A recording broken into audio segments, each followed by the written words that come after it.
the debt crisis. You heard enough about that?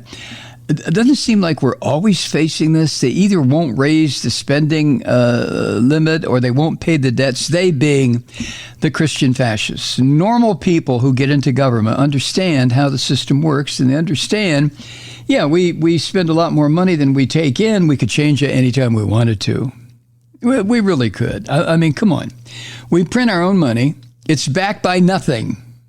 Absolutely nothing, our money. No gold, no silver. I heard somebody talked about printing a $1 trillion or a $10 trillion certificate that would be put in the treasury. I don't know what the hell that means.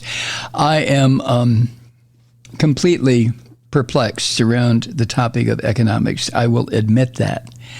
But like you, I'm willing to give it a shot to try to understand what the hell they're talking about. But here we are again, where the Christians, the Christian terrorists in the House are refusing to do what they did 3 times when the orange vomit Nazi Donald Jesus Trump was president. This is why it's so hypocritical and why it sucks and why these Christian Nazis reveal themselves time and time and time again as to what they are. Because the debt ceiling was raised 3 times when the orange vomit was handing out billions and billions of dollars in tax cuts to wealthy people, right? Well, the reality, sort of, I try to get my mind around this, and I only know, as they say, I only know what I read in the papers. Who said that? Will Rogers? But at some point in the next 10 days, according to Treasury Secretary Janet Yellen, that woman scares me to begin with, but I mean, what she's talking about, and no offense to Janet Yellen, it's just that she scares me, that's all. But what she's talking about now, kind of creepy, she is forecasting that within the next 10 days, at some point, the U.S. stands to run out of money. Now, that's actually not literally true. We should put air quotes around the run out part of U.S. stands to run out of money. We can't run out of money. It's an impossibility as long as the Bureau of Imprinting and Engraving can print those big sheets of 1s and 5s and 10s and 20s and 100s and so on and so forth, right? We can never run out of money because we just print more. Now, the result of that, I don't know. Somebody said, well, Malloy, that'll cause a lot of inflation. Yeah, okay, something. Anyway, the reality is this. And this, again, this is what I've read. What do I know? But this country has been operating in the red for decades. And from the George W. Bush presidency onward, we have made deficit spending. After George W. Bush decided, as soon as he got to be president, he did just what Trump did. He handed out billions, maybe trillions of dollars in tax cuts to the wealthy. This is what the Christian fascists always do. But ever since the Bush presidency onward, including Obama, deficit spending has been a core part of our social compact, and which is a little bit difficult for me to understand. So let me put it more simply. As a country, we like to spend a lot of money. We really do. We are a spendthrift country. We spend it on everything from missiles to Medicare, Social Security, the so-called food stamp program, which is not really food stamps, spying. But no politician likes to inform us that, well, taxes are going to have to be raised in order to pay our bills. You know, that's something that never fails to amaze me about we Americans. We have some, I don't know, we can't stand the truth, especially fiscal truths. It's been said many times by Democrats as well as Republicans, I guess, that, and this is a poor analogy, but, you know, it's like running a family.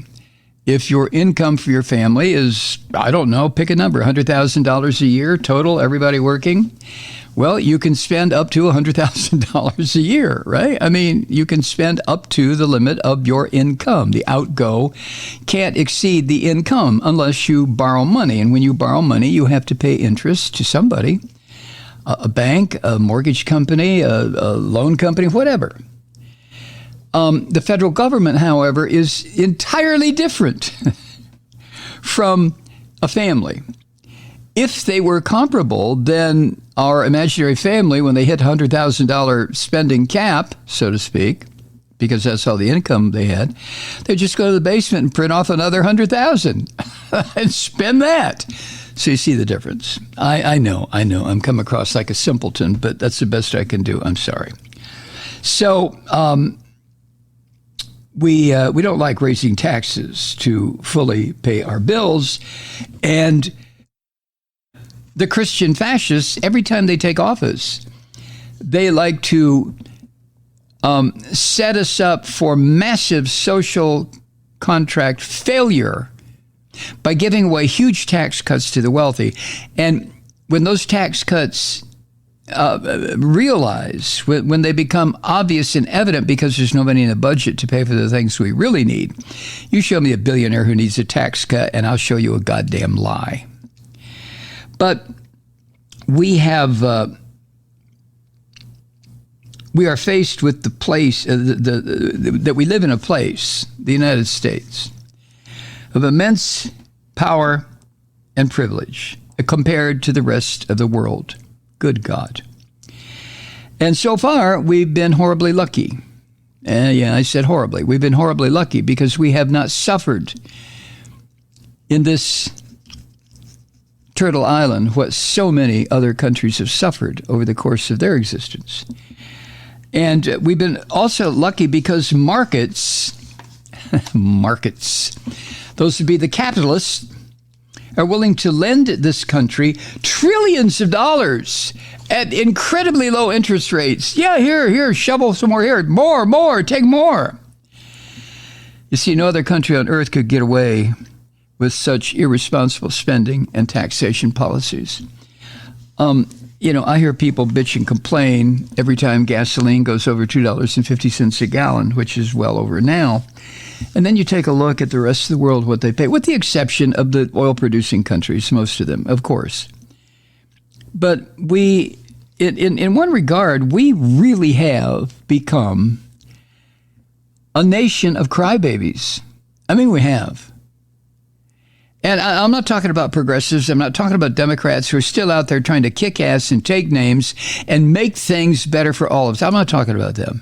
I'm not talking about you. I'm damn sure not talking about me.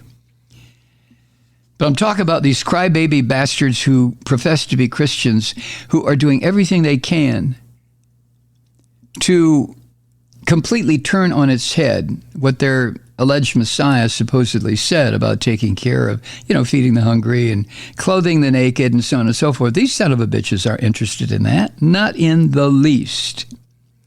Now, back to the capitalists, global capitalists, who are willing to lend us as much money as we want. Trillions.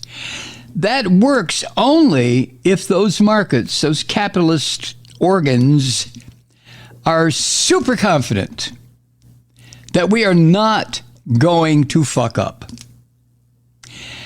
In other words, super confident that when it comes time to pay interest on the debt, the United States will pay. With no whining, no bitching, no tantrums, and no effort to somehow cut a bargain with the people who are holding the notes when they come due on this country. So if we lose this global market read capitalist confidence, and a lot of those capitalists are right here, but if we lose that, and that loss would be triggered by an entirely bullshit manufactured avoidable political crisis about Congress raising the debt ceiling. I mean, this is a game that these Christian fascists are playing. To what end? I have no idea, except for the destructive power.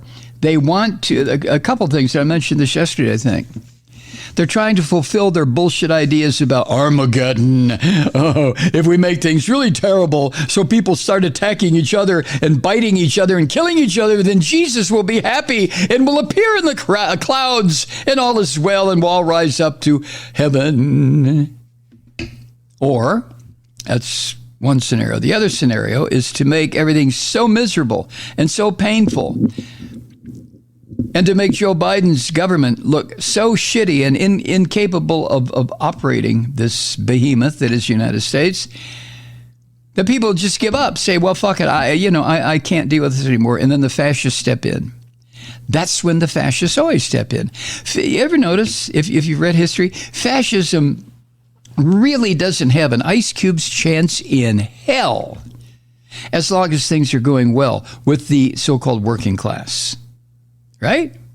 When the working class or the middle class or whatever you want to call that vast majority of people in any country, when they are making a living, providing for their families, putting a little bit aside for whatever, sending the kids on to school if they want to go, making sure there's a little bit to retire on. I mean, as long as that's happening, fascism can go suck eggs. Nobody gives a shit about fascism then. I mean, what would be the point? But one of the ways to bring about economic chaos is to do what these goddamn Christian fascists are doing in this country right now, or attempting to do. Deny payment on the bills we already owe. This has not a goddamn thing to do with writing a budget. You know that by now. This is about money we've already spent. You know that by now, too. And we have to pay the bills. But not to the Christian fascists. Oh, no. Bills, schmills. They don't give a shit. They don't care about anything except destruction, chaos, deterioration. Oh, I hate these people. Hi, Truth Seekers. Mike Malloy here. You know, the Progressive Voices Network brings you commercial-free commentary from today's leading progressive radio hosts and pundits, like me, Mike Malloy, 24 hours a day. I'm not your typical old guy from the 80s or the 90s talk radio host, and Progressive Voices is not your typical talk radio network. It's a listener-supported nonprofit with no corporate control whatsoever over our broadcast. So hosts like me, Mike Malloy, are free to rant and scream and carry on about whatever we like. We're often controversial, but we're never boring. Weeknights, 9 p.m. in the East, 6 p.m. in the West on the Progressive Voices Network. Always progressive, always on. I'm Mike Malloy. Keep it lit.